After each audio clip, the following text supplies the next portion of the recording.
নমস্কার, আমি অর্পিতা। আরও একবার আমার ছোট্ট চ্যানেলে সকলকে স্বাগত জানাচ্ছি। আজকে আপনাদের জন্য একটি ভিন্ন স্বাদের পনির রেসিপি এনেছি, হোয়াইট পনির রেসিপি। একটু নতুনত্ব এই রেসিপিটি তৈরি করলাম, সেটি আপনাদের সাথে শেয়ার করছি। পনিরগুলো প্রথমেই একটু বড় আকারের কেটে নিয়ে কাঁটা চামচের সাহায্যে একটু কাট করে দিচ্ছি, যাতে পনিরের ভেতরে মশলাগুলো খুব ভালো করে ঢুকে যায়, তাহলে খেতে অনেকটা ভালো লাগবে। ভিন্ন স্বাদের পনিরের এই রেসিপিটি একবার আপনারা তৈরি করে দেখুন, আশা করি সকলের খুব ভালো লাগবে। এবার দিয়ে দিলাম ঘি। রেসিপিটি শুরু করছি। প্রথমেই বলি, সম্পূর্ণ রেসিপিটি কিন্তু ঘি দিয়ে তৈরি করব আমি। খেতে একটা অদ্ভুত রকমের স্বাদ হবে, যেটি আশা করি আপনাদের সকলের খুব ভালো লাগবে। ঘিতে আমি প্রথমেই পনিরগুলো এক এক করে ভেজে নেব। খুব বেশি ফ্রাই করার দরকার নেই, হালকা ফ্রাই করবেন। কিন্তু আবারও বলছি, পুরো রেসিপিটি ঘিতে তৈরি করার চেষ্টা করবেন, খেতে কিন্তু খুব সুন্দর হয়। এভাবে একে একে পনিরগুলো ভেজে নিচ্ছি, ভেজে তুলে রাখবো। এই পর্যায়ে পর্যন্ত যারা ভিডিওটি কন্টিনিউ করছেন, প্লিজ একটি লাইক দিয়ে ভিডিওটি কন্টিনিউ করবেন। আপনাদের একটি লাইক কিন্তু আমার কাছে অনেক গুরুত্বপূর্ণ। এই পর্যায়ে দেখতে পাচ্ছেন পনিরের এক পাশ বেশ লাল লাল হয়ে গেছে। এবার পনিরগুলোকে আমি ঠান্ডা জলের মধ্যে কিছুক্ষণ ডুবিয়ে রাখবো। এরকমভাবে রাখলে পনিরগুলো বেশ অনেকটাই সফট থাকে, সেই জন্যই রেখে দিচ্ছি। এবার চলুন মেন রেসিপিটি শুরু করা যাক। একদম কম মশলা, মানে আপনারা ভাবতেই পাচ্ছেন না কতটা কম মশলায় এই রেসিপিটি হবে। সেই জন্য চলুন এবার রেসিপিটি শুরু করা যাক। যে অবশিষ্ট ঘি রয়েছে সেখানে এবার ফোড়ন দেওয়ার পালা। গোটা গরম মশলা ফোড়ন দিয়েছি, এলাচ, দারচিনি আর লবঙ্গ। যখন গোটা গরম মশলা থেকে খুব ভালো একটা স্মেল বেরিয়ে আসবে, তখন আমি ফোড়নে অ্যাড করব গ্রেট করে রাখা আদা। যেহেতু পনিরের নিরামিষ রেসিপি, সেই জন্য এখানে আদা অ্যাড করেছি। আর আদা তো আপনারা জানেনই, একটা আলাদা মাত্রায় ঘ্রাণ নিয়ে আসে। এবার খুব ভালো করে আমার ফ্রাই করে নিতে হবে এই ফোড়নটিকে। এবার এখানে আমি অ্যাড করব মাঝখান থেকে কেটে রাখা কাঁচা লঙ্কা। রেসিপিটি মিষ্টি মিষ্টি হবে, সেই জন্য লঙ্কার পরিমাণ খুব একটা বেশি দেবেন না, তাহলে ঝাল হবে, খেতে বেশি একটা ভালো লাগবে না। এই রেসিপিটি আপনারা লুচি, পরোটা, ফ্রাইড রাইস, পোলাও এর সাথে কিন্তু খেতে পারেন, বেশ ভালো লাগবে। তারপর অ্যাড করলাম কাজু, কিশমিশ। কাজু কিশমিশ তো অবশ্যই লাগবে এই রেসিপিতে। এবার কাজু কিশমিশটা কিছুটা ফ্রাই হয়ে গেলে অ্যাড করে দেব ক্যাপসিকাম। দেখতেই পাচ্ছেন ক্যাপসিকামগুলো আমি একটু বড় আকারের কেটেছি, আপনারা আপনাদের সবজি পছন্দ মতো কেটে নেবেন। এই পর্যায়ে অ্যাড করলাম পরিমাণ মতো লবণ। লবণটা দিয়ে বেশ কিছুক্ষণ ফ্রাই করে নিতে হবে। এখানে আর একটা মশলা অ্যাড করব, সেটা হলো জিরের গুঁড়ো। এই মশলায় প্রথমে লবণ অ্যাড করলাম, আর এবার অ্যাড করব হচ্ছে জিরের গুঁড়ো। জিরের গুঁড়োটা একটু বেশি দেবেন, তাহলে দেখবেন সুন্দর একটা ঘ্রাণ বেরোবে, খেতেও অনেকটা ভালো লাগবে।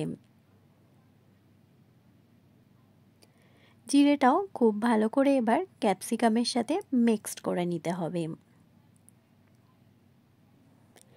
পনিরের এই রকম নতুনত্ব রেসিপি একবার আপনারা তৈরি করে দেখুন, আশা করি সকলের খুব ভালো লাগবে।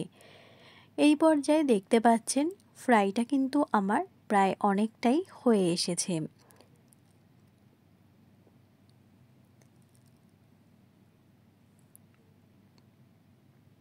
এবার আমি এখানে অ্যাড করে দেব দুধ। এখানে আমি গুঁড়ো দুধ ব্যবহার করেছি, সেটা আগের থেকে গুলে নিয়েছি। চাইলে আপনারা এখানে লিকুইড দুধও ব্যবহার করতে পারেন, কিন্তু দুধ দিয়েই রেসিপিটি তৈরি করার চেষ্টা করবেন, তাহলে দেখবেন খেতে অনেকটাই ভালো লাগবে। এই পর্যায়ে দুধটা দিয়ে কিছুক্ষণ নাড়িয়ে নিয়েছি। আর অন্য পাশে আমি যে পনিরগুলো ভিজিয়ে রেখেছিলাম যেই জলটায়, সেখানে দেখুন অনেকটাই ঘিটা সোপ করেছিল, যেহেতু তেলাক্ত ভাবটা রয়েছে, সেই জন্য ওই জলটাও আমি এখানে অ্যাড করে দেব। তাহলে কি হবে, যেহেতু এক্সট্রা করে আর কোনো আগে ঘি অ্যাড করিনি, পরিমাণটা ব্যালেন্স হয়ে যাবে, খেতেও অনেকটা ভালো লাগবে। কালারটা কি সুন্দর এসেছে, যেহেতু হলুদ দিইনি, বেশ সাদা সাদা কালার এসেছে। প্রথমেই বলেছি হোয়াইট পনিরের একটি রেসিপি তৈরি করছি। রেসিপিটি খেতে কিন্তু অনেকটাই ভালো হয়েছে, লুচি, পরোটা, পোলাও, ফ্রাইড রাইসের সাথে বেশ জমে যাবে। এই পর্যায়ে বেশ ভালো করে এবার ফুটিয়ে নিতে হবে, যেন ক্যাপসিকামটাও খুব ভালো করে সেদ্ধ হয়ে যায়। আমার চ্যানেলে যারা নতুন রয়েছেন তারা অবশ্যই কিন্তু কমেন্ট করে জানাবেন আমার ভিডিওগুলো আপনাদের কেমন লাগছে। আপনাদের কমেন্টই আমাকে মোটিভেট করে পরবর্তী দিনে নতুনত্ব ভিডিও তৈরি করার জন্য।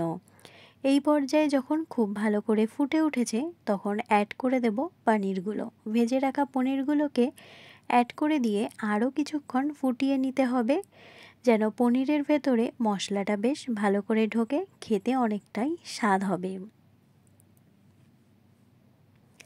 এখানে আরেকটি কথা বলি, পনিরগুলো যখন আপনারা ভাজবেন খুব বেশি কিন্তু ফ্রাই করবেন না, তাহলে পনির শক্ত হয়ে যাবে, খেতে অতটাও ভালো লাগবে না।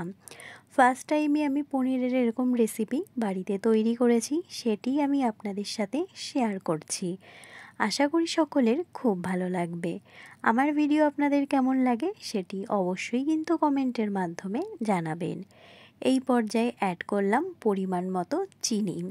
যেহেতু একটু মিষ্টি মিষ্টি রেসিপি হবে, সেই জন্য চিনিটা একটু বেশি অ্যাড করবেন। আগে একটু স্বাদ করে নিয়ে পরিমাণ মতো অ্যাড করে নেবেন, খেতে কিন্তু অনেকটাই ভালো লাগবে। এই পর্যায়ে দেখতে পাচ্ছেন বেশ ভালো করে ফুটে উঠেছে, ক্যাপসিকামগুলো প্রায় অনেকটাই সেদ্ধ হয়ে এসেছে। নামানোর আগে অ্যাড করব গরম মশলা। গরম মশলা অ্যাড করলে একটা আলাদা মাত্রায় ঘ্রাণ আনে, খেতেও অনেকটাই ভালো লাগে।